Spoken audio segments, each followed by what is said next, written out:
สวัสดีค่ะยินดีต้อนรับท่านผู้ชมทุกท่านเข้าสู่รายการเบิงแล้วรวย456ค่ะพี่น้องคะมาพบมาพอกันกับในช่วงแรกของมือวันที่15เดือนพฤษภาคมค่ะปีพุทธศักราช2568นะคะพี่น้องคะมื้อนี้นะคะแอดผ้าพาพี่น้องบรรเทาสุขุสกลนะคะมาติดตามรับชมรับฟังนะคะแนวทางจากปูบ่มีวัดนะคะไปพี่น้องคะแนวทางรัฐบาลไทยนะคะพี่น้องคะมื้อนี้ปูแล้วมีแนวทางมาฝากนะคะพี่น้องแนวทางแรกนี้นะคะของปูบ่มีวัดค่ะสิเดว่าเป็นตัวใดพี่น้องมาติดตามรับชมรับฟังคลิปนี้พร้อมๆกันสการค่ะก็เจริญพรแล้วก็เจริญธรรมเด้อเจริญโชคพอดีที่ลงคลิปไปเมื่อวานหลวงปู่ก็ได้พิจารณาว่าเลขตัวนี้ที่โปรดญาติโยมไปที่เป็นแนวทางนี่ที่เป็นเลขที่นำโชคให้ญาติโยมบ่ปู่ก็ได้พิจารณาว่าคันว่าเลขตัวนี้ออกก็ขอให้หลวงปู่นี่ได้นิมิตที่ดีที่งามก็นิมิตที่ดีที่งามอยู่แต่ก็หลวงปู่ก็ได้มีหยังเกิดขึ้นอีกฉะนั้นญาติโยมทุกคนก็อย่าลืมที่ว่าให้สมาทานศีลสวดมนต์ภาวนาไปนำแน่คือหลวงปู่พาเฮ็ดพาทำไปนั่นแหละก่อนสิเอาแนวทางจากปู่ไปก็ได้ทำในสิ่งที่เฮาเฮ็ดให้จิตใจเฮาเบาจิตใจเฮาสะอาดก่อนเฮาสิรับสิ่งที่ดีที่งามเข้ามาในสิ่งที่เฮาอธิษฐานมันก็สิได้ศักดิ์สิทธิ์เกิดขึ้นก็สิได้เล่านิมิตเมื่อคืนจนหลวงปู่บ่ได้ไปบิณฑบาตนะเศร้าปังเลยแหมเพราะว่าหลวงปู่ได้หลุดไปอีกมิตินึงมันก็ฮู้อยู่นะว่ามื้อนั้นมันหลุดขึ้นไปทั้งฟ้าลอยขึ้นไปวันนี้ดำดินลงไปบัดมันเป็นปริศนาอีกมิตินึงคล้ายๆกับไปในเมืองนึงที่สะอาดแห้งเข้าไปนี่เขาต้อนรับดีแห้งเขาว่าโอ้ยมีพระคุณเจ้ามาเพิ่นก็แล่นมาเบิ่งมาส่องน่ะมาส่องเพิ่นว่านิมนต์มาจังได๋นี่บ่ฮู้คือกันว่าซั่นหลุดเข้ามา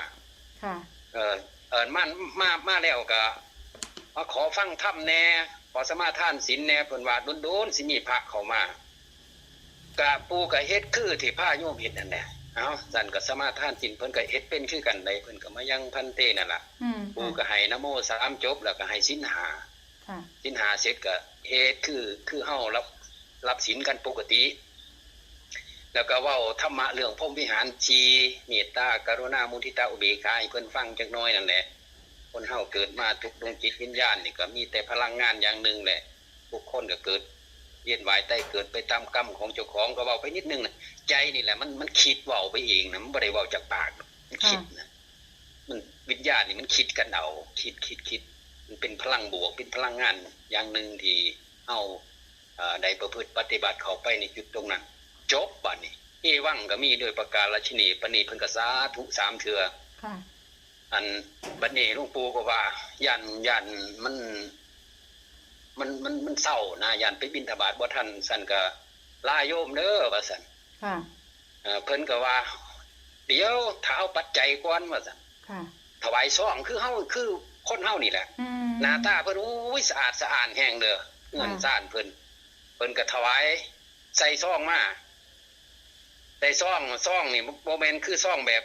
ทางเฮาได้มันเป็นซองสีแดงซองสีแดงบัดนี้เพิ่นถวายมานี่ก็รับเลยก็ให้พรให้สั้นๆแหละให้บ่ได้ให้ภาษาบาลีให้เป็นภาษาความคิดนะให้ทุกท่านมีอายุยืนก็มีพลังบุญบารมีในหลวงปู่องค์นี้ที่รุดเข้ามาขอบารมีองค์จักรพรรดิ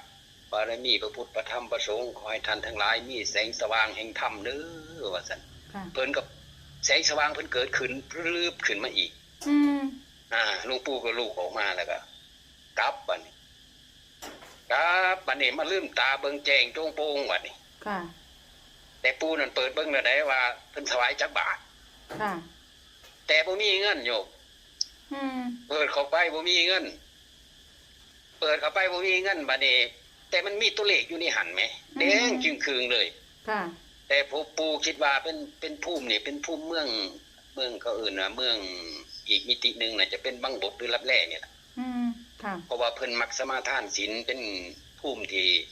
มีสัจจะวาจาที่พูดจริงอ่ะนะ ค่ะ เพิ่นมีเลขในหันเด้อสรุปให้มีเลข6 ค่ะ เลข7เลข1 ค่ะ 6 7 1ตัวเดียว ค่ะ ได้หลุดเข้าไปในมิติ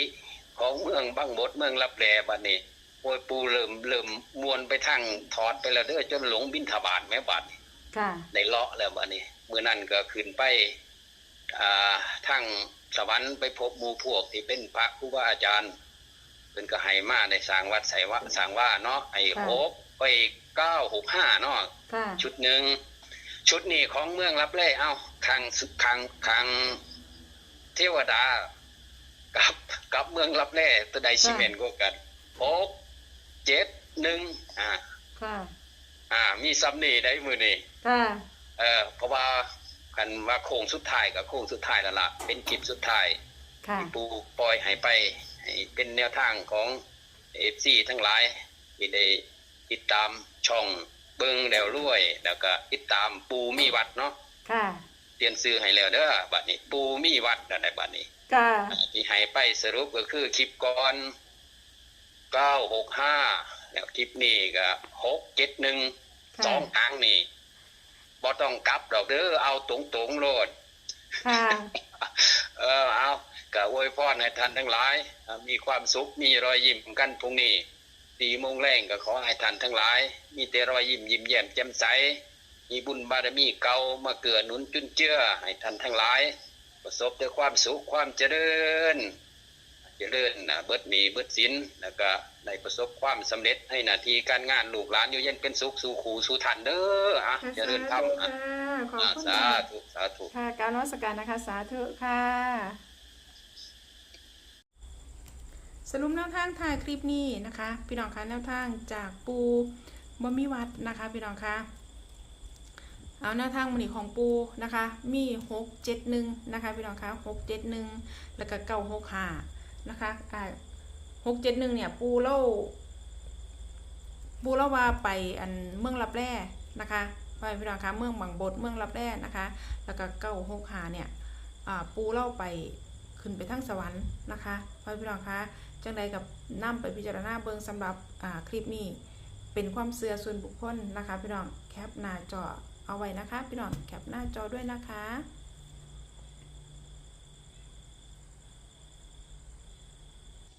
พี่น้องคะก็มีประมาณนี้นะคะสำหรับแนวทาง